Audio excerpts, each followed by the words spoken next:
તો વરસાદને લઈને અમદાવાદમાં શાળાઓમાં રજા મામલે ડીઈઓ દ્વારા સૂચના અપાઈ છે। શાળાઓને રજા અંગે નિર્ણય લેવાની છૂટ આપવામાં આવી છે। વિદ્યાર્થીઓની સલામતીને સર્વોચ્ચ પ્રાથમિકતા આપવા માટે સૂચના અપાઈ છે। સ્થાનિક પરિસ્થિતિ પ્રમાણે શૈક્ષણિક કાર્ય ચાલુ રાખવા સૂચન, પાણી ભરાયેલા વિસ્તારો અને માર્ગોની સ્થિતિ તપાસવાનો નિર્દેશ પણ આપ્યો છે। જોખમી સ્થિતિ સર્જાય તો તાત્કાલિક નિર્ણય લેવા સૂચના છે। વાલીઓને સમયસર જાણ કરી તંત્ર સાથે સંકલન રાખવા આદેશ પણ કરાયા છે।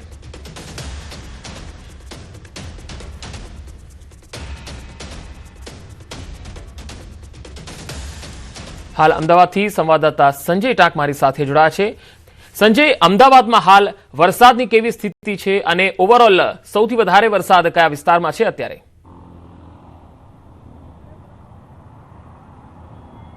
પંકજ, વરસાદે વિરામ લીધા બાદ ફરી વરસાદની ધમાકેદાર એન્ટ્રી થઈ છે અને ધોધમાર વરસાદ વહેલી સવારે પડ્યો છે અને 1 ઇંચ વરસાદમાં ફરી એકવાર શહેરના નીચાણવાળા વિસ્તારો જે છે એ જળબંબાકારની સ્થિતિમાં જોવા મળ્યા।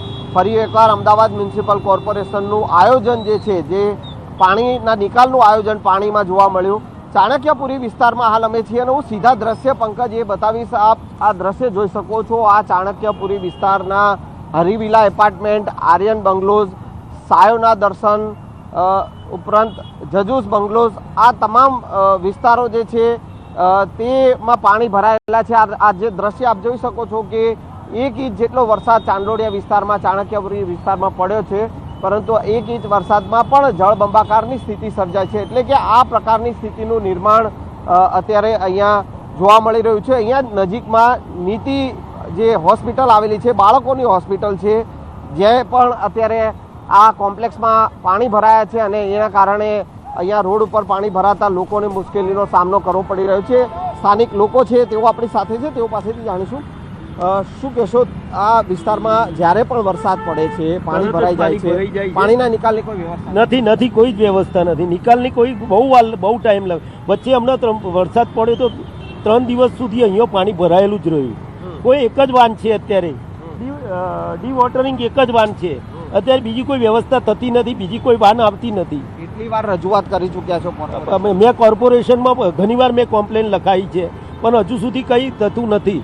આનો કાયમી પ્રશ્ન છે, આનું કોઈ સોલ્યુશન આવતું જ નથી। કે બીજી ડી-વોટરિંગ વાન બીજી મૂકી દેવી જોઈએ એમને તાત્કાલિક ધોરણે, કારણ કે પાણી 48 કલાક સુધી પાણી રહે તો પબ્લિક શું કરે? આજુબાજુના બંગલા છે, મારી પોતાની અહીંયા હોસ્પિટલ છે, નીતિ ચિલ્ડ્રન હોસ્પિટલ, તેવા બાળકો પોતે એડમિટ છે, 5 પેશન્ટ 7 પેશન્ટ એડમિટ છે અત્યારે, તો એની શું પરિસ્થિતિ? એમ દ્રશ્ય, પંકજ, આપને બતાવવાનો પ્રયાસ કરીશ। આપ જોઈ શકો છો કે જે રીતે પાણી ઘૂંટણસમા પાણી આ રોડ ઉપર ભરાયા છે।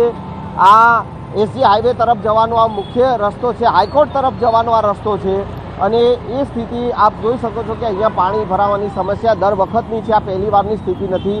લોકો જે છે તે આપ જોઈ શકો છો કે વાહન ચાલકો પાણીમાં પસાર થઈને જવા મજબૂર બની રહ્યા છે। હેવી ડી-વોટરિંગ વાન અહીંયા રાખવામાં આવી છે, પરંતુ એ પાણીના નિકાલ માટે પૂરતી નથી, કારણ કે આ દર વખતની સમસ્યા છે અને તેનું નિરાકરણ જે છે તે આવતું નથી। લોકો મુશ્કેલીનો સામનો કરી રહ્યા છે અને આ પહેલી વારની સમસ્યા નથી, પંકજ। દર વખતે જ્યારે પણ વરસાદ પડે છે ત્યારે આ જ પ્રકારની સ્થિતિ અહીંયા સર્જાય છે।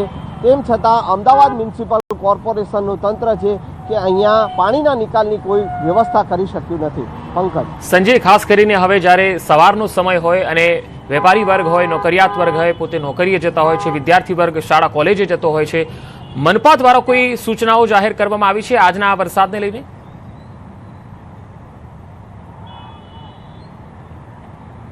જે પ્રકારે વરસાદ જે વહેલી સવારે પડ્યો, ધોધમાર વરસાદ પડ્યો, 1 ઇંચ જેટલો વરસાદ સરેરાશ તમામ વિસ્તારો જે છે અમદાવાદના, જે ચાંદોડિયા વિસ્તાર હોય, ચાણક્યપુરી વિસ્તાર હોય કે પછી થલતેજ વિસ્તાર હોય, તમામ જગ્યાએ વરસાદ વરસ્યો છે।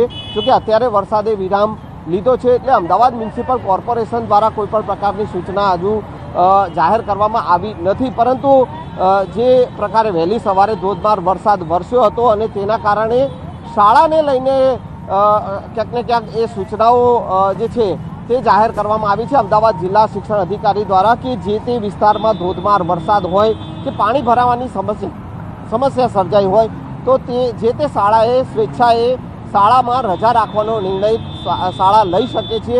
તે પ્રકારનો આદેશ કરવામાં આવ્યો છે। હું એ દ્રશ્ય અત્યારે આપ જોઈ શકો છો કે લોકો જે છે તે કોઈ શાળાએ જે નોકરીએ જતા હોય કે પછી ધંધા રોજગારે જતા હોય અને એ વાહન ચાલકો જે છે તે અત્યારે આપ જોઈ શકો છો કે તેઓ જે છે તે વાહનો સાથે નીકળ્યા છે, પરંતુ વાહનો તેઓના પાણીમાં અટવાઈ રહ્યા છે।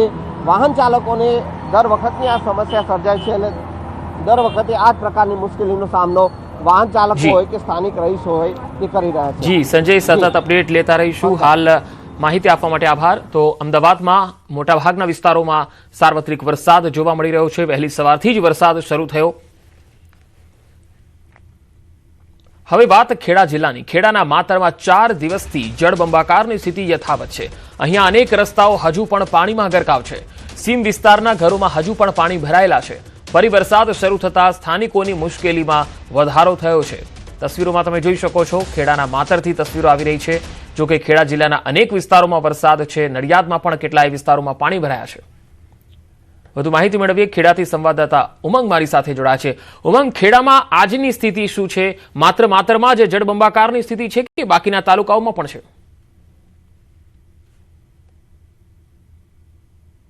પંકજ, આજે વહેલી સવારથી ખેડા જિલ્લાના કઠલાલ, કપડવંજ, મૌધા, નડિયાદ સહિતના વિસ્તારોમાં ક્યાંક ધીમી ધારે તો ક્યાંક ધોધમાર વરસાદની શરૂઆત થઈ છે અને માતરની અંદર પુનઃ વરસાદ શરૂ થતા ખેડૂતો તેમજ જે લોકો છે તેની ચિંતામાં વધારો થયો છે। પંકજ, વાત કરવામાં આવે તો જે પ્રકારે છેલ્લા 4 દિવસથી ન્યૂઝ 18 ગુજરાતી સતત ગ્રાઉન્ડ ઝીરો પર છે અને ગ્રાઉન્ડ ઝીરો પર જે સ્થિતિ છે તે હજુ પણ હતાશ જોવા મળે છે। સીધા દ્રશ્યો બતાવીશ પંકજ। અત્યારે હું જે જગ્યાએ પહોંચ્યો છું, આ ભલાડા ગામના સીમ વિસ્તારના ઘરો છે, ઘરોમાં પાણી છે, લોકો છે તેમને ભારે મુશ્કેલી વેઠવાનો વારો આવ્યો છે। અહીંયા અત્યારે જવાનો મેં પ્રયત્ન પણ કર્યો હતો પાણીમાં ઉતરી, પણ અહીંના જે લોકો છે તેમને મને જણાવ્યું કે સાહેબ, અહીંયા આગળ મગરની એક બીક રહેલી છે, એટલે કારણ તમે ક્યાં પાણીમાં ઉતરવા પહેલા સાચું એટલે હું અંદર નથી જઈ શક્યો। પણ ત્યારે જે સ્થાનિક જે રહેઠાણ કરતા લોકો છે તેમની સાથે પણ વાત કરવાનો પ્રયત્ન કર્યો। તમે જોઈ શકો છો દ્રશ્યની અંદર કે જે પ્રકારે ખેર ડૂબી જાય તેટલા પાણી અંદર ભરાયેલા છે અને તેના કારણે અત્યારે લોકોને ભારે મુશ્કેલી વેઠવાનો વારો આવે છે। પંકજ, બીજી વાત કરવામાં આવે તો આફત એક બાજુ વરસાદ પણ પુનઃ ચાલુ થયો છે, એટલે ક્યાંક ને ક્યાંક ચિંતા પડે। તમે જોઈ શકો છો કે આ જે લોકો છે તેમને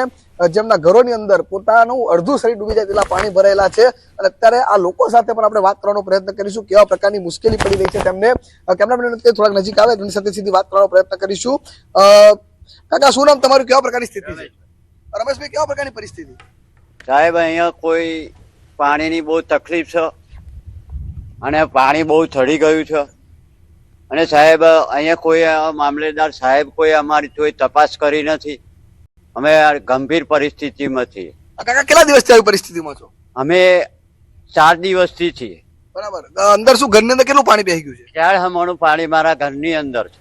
બિલકુલ, એટલે પંકજ કહી શકાય કે આ જે લોકો છે તેમને ભારે મુશ્કેલી। બીજી બાજુ દ્રશ્યો બતાવીશ, આ રોડ રસ્તાઓ છે તમામ પાણીમાં ગરકાવ છે। ખેડા જિલ્લાના 8 થી વધુ એટલે માતરની અંદર 4 જેટલા રસ્તા, ખેડાની અંદર 2 જેટલા રસ્તા તેમજ વસો તાલુકામાં 2 જેટલા રસ્તા હજુ પણ પાણીમાં જળબંબાકાર છે। બીજી બાજુ દ્રશ્યો બતાવીશ પંકજ કે તમે જ્યાં જુઓ ત્યાં માત્ર પાણી જ પાણી છે। એટલે કહી શકાય કે જે ખેતરો છે તે પણ દરિયો બની ગયો તેવી પરિસ્થિતિ છે।